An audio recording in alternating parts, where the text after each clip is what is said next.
All right, I'm going to prove to people here that sugar addiction is not real. And then I'm going to go into the science a little bit of where people came up with the idea and what's actually going on.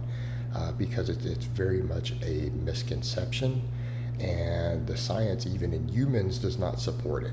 All right, here's my proof.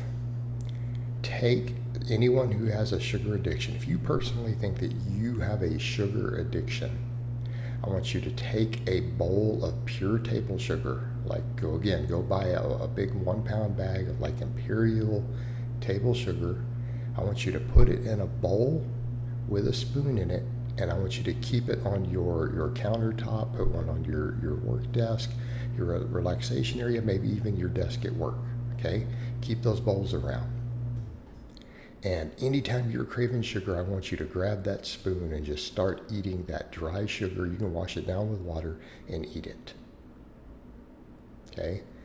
I bet that if you do this, you will go through less than a pound of it per week. You will not even finish the 1 pound bag every week. Okay? All right, there's already proof you're not addicted. Number two, you will start getting tired of it. I promise you that if you do this all the time, within 2 weeks, you won't be able to even stand picking up a spoon and eating it. Okay? You won't even be able to tolerate it anymore. You will be nauseated by it. If you were truly addicted, you would go through 1 to 2 pound bags of it every week as long as someone kept refilling it. And even after a month or 3 months of eating it with a spoon every day, you would still crave it. Okay, if you had an actual addiction. All right, the studies that people have on that are purely in rats being given sucrose. Okay, we know from numerous nutrition studies that everything is different. Rats and humans are the worst thing to use for nutrition. Like there's a lot of things where rats are useful for, rodents. The nutrition studies have proven we have had dozens of things found in rats that turned out not to be true in humans. And almost particularly anything involving carbohydrate or carbohydrate metabolism, when it's studied in humans later, has been a complete wash. Okay? So completely useless. Like it's not even worth wasting time on these studies. There have been so many that have been debunked that it really is not worth studying human nutrition in rats and trying to find carryover. It just doesn't work. We're too different in terms of things like carbohydrate metabolism. So what's really going on? It's hyper palatable foods that hit multiple taste buds. It's not the sweet. So if you think about the things that we crave, that we have the taste buds to crave in humans to help us survive famines, it's salty, fatty, and sweet. Okay, so we have 3 taste buds for those, right? They have separate taste buds. When we combine any 2 of those together, it can become hyper palatable. Okay, do you see where I'm going with this?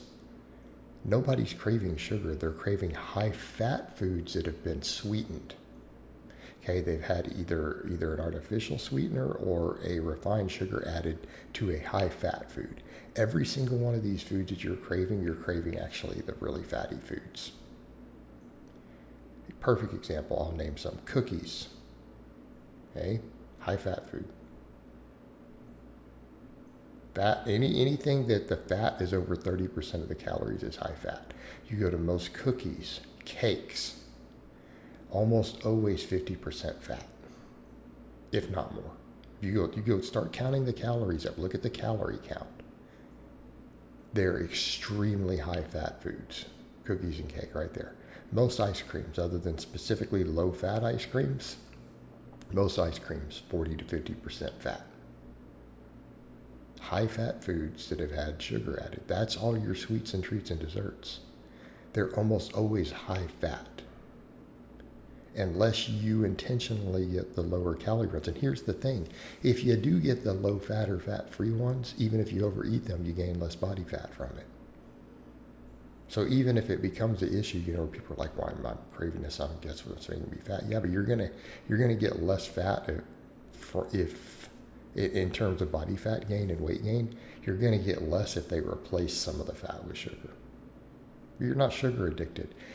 Further proof, you can get the same response from foods that aren't sweet. You say, what? All right, perfect example. Cheese, pizza. How about pizza? Not a bunch of sugar usually added to pizza. It's not sweet, yet it's easy to overeat and binge on.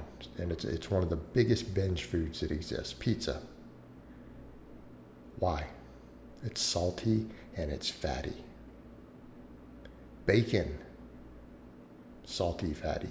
Corn chips, potato chips, salty, fatty. All those foods are fried in oils and then covered in salt. They're hyper palatable, calorie dense foods. This is what people have a problem with. This is what's triggering the binges. It's the combination and overload of two of those receptors. It's never just the sweet. Okay, it's almost always when fatty is combined with sweet or fatty is combined with salty. That is what people are having issues with. It's not the sugar, it's the combination. And again, when you realize and look at the most common binge foods, it's always the double combination of the two, because you can replace the sweet with salty and get the exact same response. The same people who will claim they're addicted to sugar and will binge on those things also. And again, they're almost always high-fat foods, because binging on zero-fat foods rarely causes fat gain, does it? And that's also the other thing, too. People are saying that this is why they're overweight. No, it's the caloric density. And to get high caloric density, you generally have to add fat, because even sugar just isn't dense enough to get the same net response. But those binges, you're not addicted to the sugar. You're not even addicted to the sweet sensation. It's that combination that hits. Okay? And when you understand that, it gives you a better understanding and better control. Honestly, sugar is not the biggest problem we have as far as obesity and all these other issues. It really is dietary fat. And it's excessive dietary fat. Okay? And usually the most unhealthy kinds. So it's oftentimes the case, but even that's not even always true. You can overeat healthy fats and still have a problem. But no, people are not addicted to sugar, and it's not been proven to be true in humans. It doesn't pan out the same. So stop trying to take rat studies and apply them to humans as if you're a rat, especially when the same things are then later studied in humans. Okay? It's silly. But again, we shouldn't need to study that. You see the rat one, we can run that same test with sucrose, which is table sugar. We can run that test in humans, just like I described. You won't have a problem with it. You won't be able to binge on the sugar for 6 weeks straight. All right, guys, but that's really all I have to say on that today. I hope it's been informative, and I will talk to you guys next time.